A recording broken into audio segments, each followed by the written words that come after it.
Elite Facts presents Incredible Facts About Norse Mythology. 6.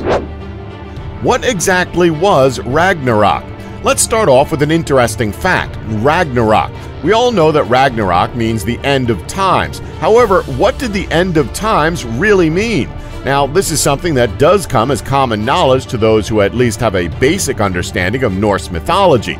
Ragnarok was the moment when the world came to an end in the Norse mythology. It literally translates to the doom of the gods or the twilight of the gods. But even if these two phrases sound almost the same, they are not synonymous. The first phrase was straightforward, as it simply means the end of times, but the second phrase, the twilight of the gods, has a more in-depth meaning, as any scholars throughout the centuries have tried to link the Viking Ragnarok and the Christian apocalypse.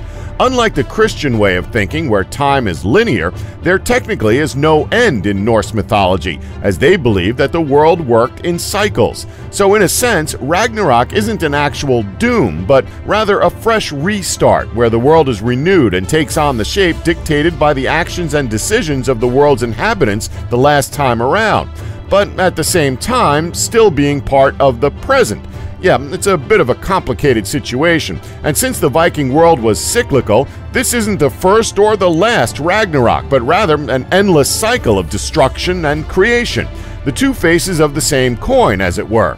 The Norsemen observed these endless cycles everywhere in nature, in the seasons, in day and in night, the life and death of every living being, and came to the conclusion that these are just smaller cycles within bigger ones. Yeah, it doesn't get any less complicated. 5. Odin's missing eye.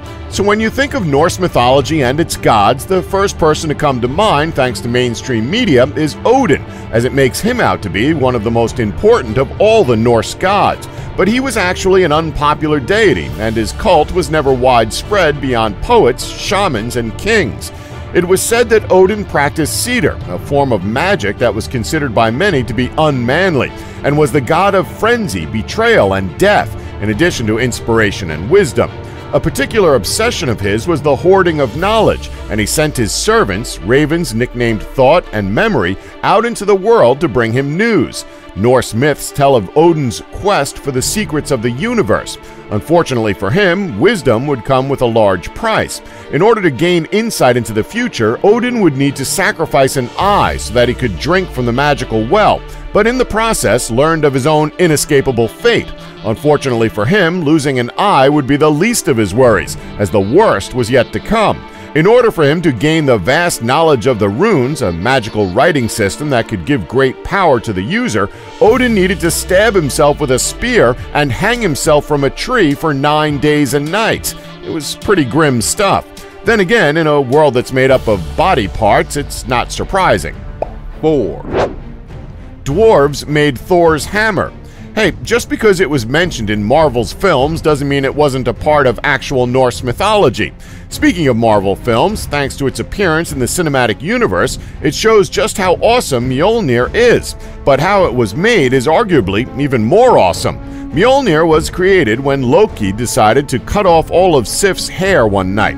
Sif just happened to be Thor's bride-to-be, so Thor was, as you'd probably expect, unhappy to say the least. And we imagine he'd be more pissed if Loki told him it was just a prank, bro.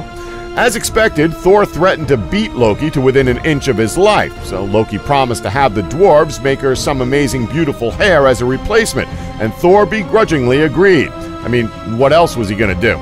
Wait for it to grow out? Anyway, the dwarves were up to the task, but Loki just didn't know when to stop pressing his luck. He instead took the hair to a different set of dwarves and dared them to create several different and amazing things with her hair.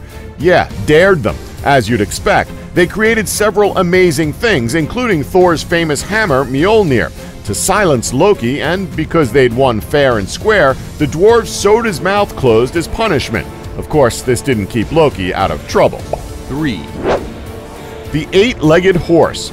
If there was one thing that the Aesir simply couldn't stand and wanted to get rid of, it was those damn giants. As you can probably guess, the feeling was mutual, as the giants felt the exact same way about the Aesir, and it became obvious that Asgard was under a legitimate threat from giants who started fights for no particular reason. Our guess for them starting conflict is that they wanted to appear in more Marvel films. Anyway, not too long after the 9 worlds were created, the nameless Master Builder showed up in Asgard and threw down the gauntlet, declaring that he would build a giant-proof wall around Asgard within a 3-year period.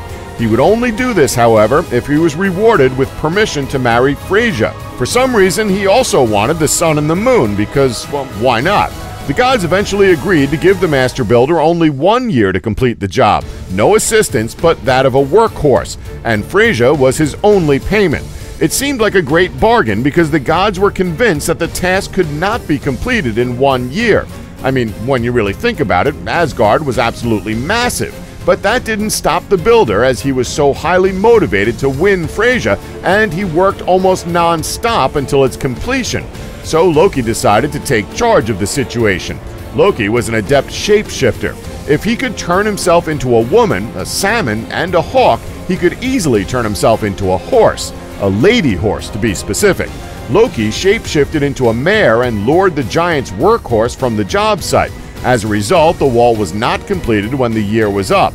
Ultimately, Thor killed the Master Builder, who, as it turns out, was actually a giant in disguise. That must have been a hell of a disguise. 2.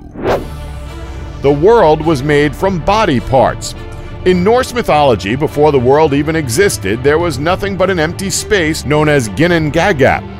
It was said that in this void there was a sea of fire and a collection of glaciers. Eventually, the sea of fire and the collection of glaciers collided with one another, which resulted in the creation of Ymir, a hermaphroditic being who created the first giant.